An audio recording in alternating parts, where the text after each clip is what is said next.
Hello दोस्तों एवं प्यारे बच्चों।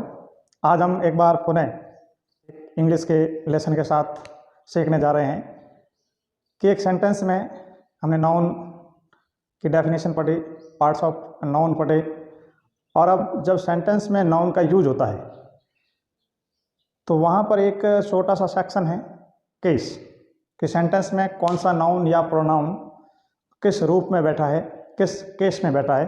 तो आज हम एक सेंटेंस में केस टॉपिक को पढ़ेंगे। क्या परीक्षा में इस प्रकार या इस टॉपिक से क्या क्वेश्चन आते हैं, या आप आज के लेसन को पढ़ने के बाद समझ जाएंगे कि ये कितना महत्वपूर्ण नाउन रिलेटेड टॉपिक है। चलिए आज के लेसन की हेडिंग डाल देता हूँ, टॉपिक डाल देता हूँ, case of noun. Case of noun, कारक, केस में कारक। हमने हिंदी में पढ़ा कर्ता कारक, कर्म कारक, संबंध कारक या फिर संबोधन कारक। एक नाउन का एक सेंटेंस में, एक नाउन का एक सेंटेंस में किस प्रकार यूज हुआ है। केस ऑफ नाउन किस प्रकार का टॉपिक है, क्या परीक्षा की दृष्टि से इतना महत्वपूर्ण टॉपिक है, इस लेसन को अच्छी तरीके से देखने के बाद डिसाइड कर पाएंगे और समझ पाएंगे कि ये नाउन रिलेटेड बहुत महत्वपूर्ण एक टॉपिक है। अब इस टॉपिक को समझ लेते हैं एक डेफिनेशन के रूप में कि आखिर हम इस टॉपिक को आगे बढ़ने में या इस टॉपिक को सही तरीके से शुरू करने से पहले इसको एक डेफिनेशन के रूप में समझ लेते हैं कि ये टॉपिक है क्या।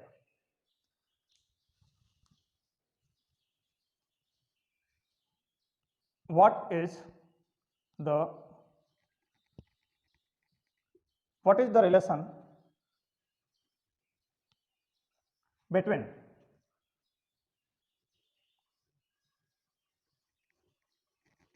the subject and the object in a sentence?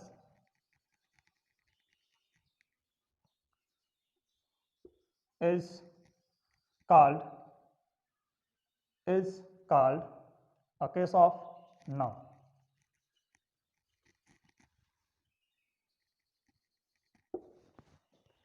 What is the relation between the subject and the object in a sentence? This a topic in grammar is called a case of noun. Case को हम हिंदी में equivalent के रूप में कारक पढ़ते हैं। Noun में केस टॉपिक की जो केस के टाइप्स होते हैं वो 4 प्रकार के होते हैं: nominative case, objective case, vocative case और जेनिटिव case.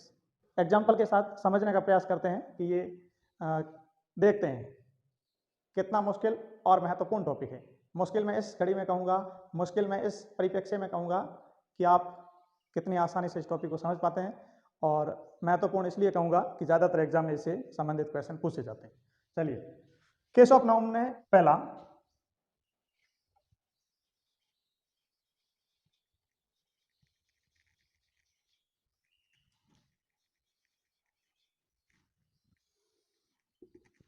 nominative case, when a noun or a pronoun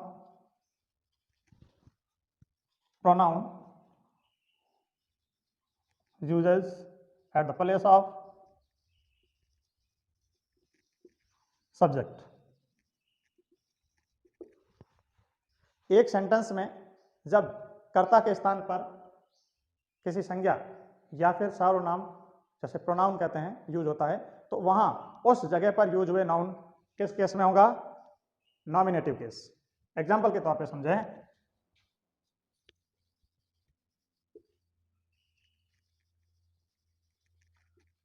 Ram is a teacher. अगर आप यहां पर अंडरलाइन करें कि राम यहां पर किस केस में है, तो आप जरूर कहेंगे राम नॉमिनेटिव केस में।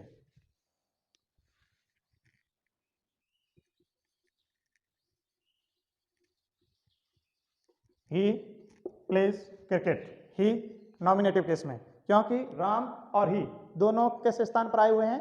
सब्जेक्ट की जगह पर, और जो नाउन या प्रोनाउन सब्जेक्ट की जगह यूज होता है उसे नॉमिनेटिव केस या फिर इसे आप दूसरे शब्दों में सब्जेक्टिव केस भी कह सकते हैं। दोनों नाम याद रखें, नॉमिनेटिव केस और सब्जेक्टिव केस दोनों एक ही है। ऐसे नाउन या प्रोनाउन जो एक सेंटेंस में सब्जेक्ट के स्थान पर यूज होते हैं। Next, objective case.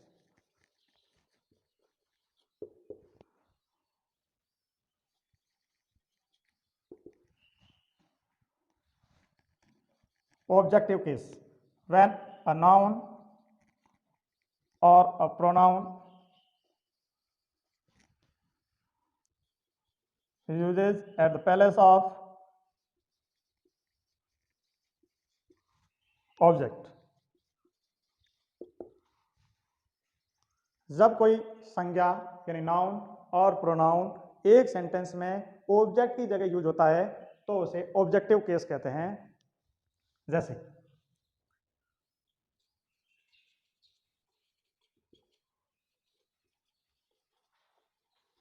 They Singh a song.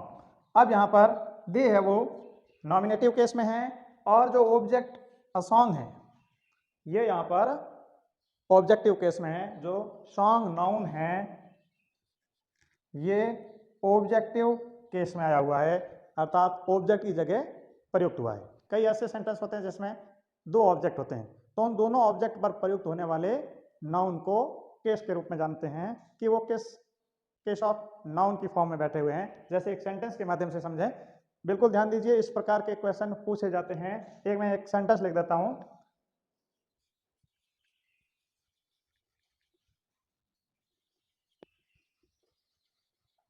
he gave me a pen। he gave me a pen। यहां पर ही आप समझ गए होंगे नॉमिनेटिव केस, गैव वर्ब। अब रही बात ऑब्जेक्ट मी और अ पेन। सीधी बात ये समझ लेते हैं, जो एनिमेट होती है, संजीव, लाइफनेस, एनिमेंट जिसमें जीव हो, जिसे संजीव कहते हैं, अगर वो एक सेंटेंस में ऑब्जेक्ट की जगह यूज हुआ है तो उसे इनडायरेक्ट ऑब्जेक्ट कहेंगे। उसे क्या कहेंगे? Indirect object. इसका मतलब मी मीन्स मैं, मेरी जगह यूज हुआ है, मैं एक नाउन हूं, मेरी जगह मी आया, मतलब मी प्रोनाउन है, और प्रोनाउन जो नाउन की जगह यूज होता है। अब ये इनडायरेक्ट ऑब्जेक्ट है, इनडायरेक्ट ऑब्जेक्ट। और ए पेन इसे डायरेक्ट ऑब्जेक्ट कहा जाता है, यानी जो निर्जीव होती है, इनएनिमेट। एक होती है एनिमेंट जिसमें जीव हो, और एक होती है डायरेक्ट ऑब्जेक्ट, इसे मैं डायरेक्ट ऑब्जेक्ट कहूंगा, जो सभी इनएनिमेट होती हैं, मतलब लाइफ लेस, विदाउट लाइफ, निर्जीव। अगर कोई निर्जीव वस्तुएं एक सेंटेंस में ऑब्जेक्ट की जगह आई हुई है तो उसे डायरेक्ट ऑब्जेक्ट कहेंगे। तो आप समझ गए होंगे एक सेंटेंस में दो ऑब्जेक्ट हो सकते हैं, इनडायरेक्ट ऑब्जेक्ट और डायरेक्ट ऑब्जेक्ट। अब इन दोनों को अलग अलग केस से जानते हैं कि किस ऑब्जेक्ट को किस नाम से जानते हैं। इनडायरेक्ट ऑब्जेक्ट होता है, उसे डेटिव केस कहते हैं, DATIV, डेटिव केस। और जो डायरेक्ट ऑब्जेक्ट होता है उसे एक्विजिटिव केस, ACCUSATIVECASE, एक्विजिटिव केस, जो डायरेक्ट ऑब्जेक्ट है, मतलब लाइफ लेस है, विदाउट लाइफ है, मतलब किसी सेंटेंस में निर्जीव वस्तु है, वो अगर ऑब्जेक्ट की जगह है, और वो नाउन तो है ही, एक सेंटेंस में एक ऑब्जेक्ट है, तो वो हमेशा हमेशा एक्विजिटिव या डायरेक्ट ऑब्जेक्ट होगा। हाँ, जब दो ऑब्जेक्ट होते हैं तब हम इनको अलग अलग नामों से जानते हैं। तो आप समझ गए होंगे ऑब्जेक्टिव केस में कि ऐसा नाउन या प्रोनाउन जो ऑब्जेक्ट की जगह आया हुआ है, अगर वो संजीव है इनडायरेक्ट ऑब्जेक्ट, डेटिव केस में होगा, निर्जीव है तो direct object, एक्विजिटिव case. Next, again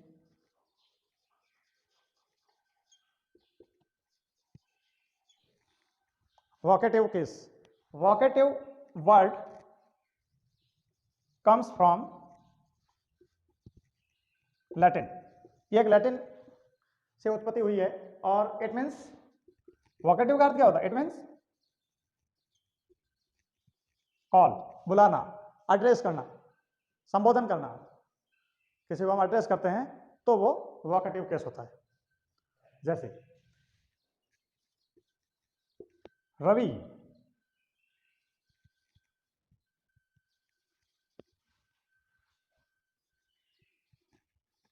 are you mad? Ravi, are you mad? Ravi, क्या तुम पागल हो? इसमें रवि जो नाउन है इसको कॉमा से अलग किया गया है। इसका मतलब जो यू है यही रवि है, परंतु इसको पहले एड्रेस किया गया है, संबोधित किया गया है। तो इस फॉर्म को अगर यहाँ अंडरलाइन करके प्रश्न पूछा जाए कि रवि यहाँ पर सब्जेक्टिव केस में है, ऑब्जेक्टिव केस में है, वोकेटिव केस में है, और आपका सही उत्तर होगा कि रवि यहाँ पर वोकेटिव केस में आया हुआ है। ये एंड ऑफ द सेंटेंस भी आ सकता है। इसी सेंटेंस को हम ऐसे भी लिख सकते हैं, are you mad Ravi? Are you mad Ravi? यहां भी रवि वोकेटिव केस में है। चलिए एक और एग्जांपल लेते हैं।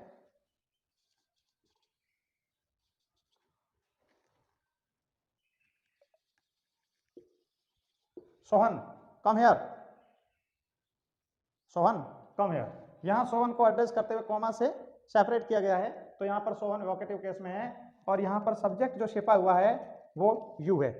तुम यहां आओ, या फिर सोहन कम हियर। तो यहां सोहन को जो एड्रेस किया गया है और जो सोहन यहां पर इस सेंटेंस में बैठा है वो वोकेटिव केस में है। Next and last, generative case is a generative case. इसे रिलेटिव केस भी कहा जाता है। सेंटेंस में हमें कैसे पता लगाएं कि ये एक जेनेटिव केस के रूप में यूज हुआ है कोई नाउन या रिलेटिव केस के रूप में? बड़ी आसानी से आप पता लगा सकते हैं। इस केस में अपस्ट्रॉफी जरूर आएगी, अपस्ट्रॉफी। इट शोज ऑनरशिप, अपना तो अपनापन दिखाता है जैसे। और इसकी जो फॉर्म है कि किस फॉर्म में ये मिलेगा, तो ये वर्ड, ये अपस्ट्रॉफी, ये एस, ये एक रेगुलर फॉर्म है। बॉयज हॉस्टल, तो समझ बताया कि नहीं? हॉस्टल किसका? लड़कों का। तो boys hostel, BOY apostrophe S hostel. Sita's mother,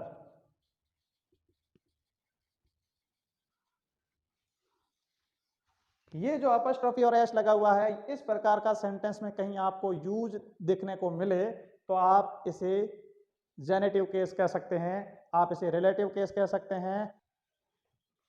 generative case में दो संज्ञाओं का इस प्रकार प्रयोग करना जिससे लगे कि एक संज्ञा का दूसरी संज्ञा पर स्वामित्व दिखता है या ऑनरशिप दिखती है। इसको हम थोड़ा और अच्छी तरीके से समझ लेते हैं। दो बातें हमेशा ध्यान रखें। ये इस प्रकार की फॉर्म होगी, इफ नाउन सिंगुलर, जैसे बॉय है तो अपस्ट्रॉफी और एस लगेगा। अगर नाउन प्लूरल है जैसे बॉयज है तो केवल अपस्ट्रॉफी और बॉयज हॉस्टल, बॉयज हॉस्टल।